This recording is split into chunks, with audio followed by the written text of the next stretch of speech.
আসসালামু আলাইকুম, আশা করি সবাই ভালো আছেন। আর আমি সাথে আছি ফয়সাল আহমেদ। আজকে আমরা আলোচনা করব ভার্চুয়াল মেশিন নিয়ে।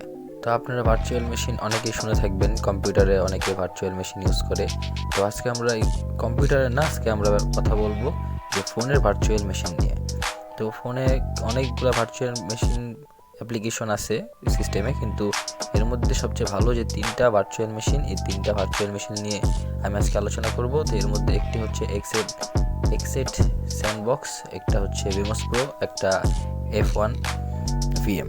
তো আমরা সর্বপ্রথমে আজকে X8 স্যান্ডবক্স নিয়ে আলোচনা করব। আরও ভিডিও পেতে আমার চ্যানেলে যুক্ত থাকবেন।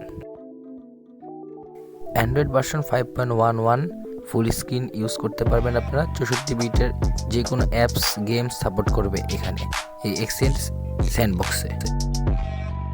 অ্যান্ড্রয়েড ভার্সন 7.1.2, তার সাথে থাকছে ফুল স্ক্রিন এবং মাল্টি-ভিএম তো আছেই, ভার্চুয়াল মেশিন অনেকগুলা। Vmospro-এর সুবিধা অসুবিধা দুটোই আছে, দুটোই আপনাদের সামনে দেওয়া আছে। এখন আপনারা ডিসাইড করবেন যে আপনারা কোন অ্যাপসটা ইউজ করবেন। আর চলুন ভিডিওতে।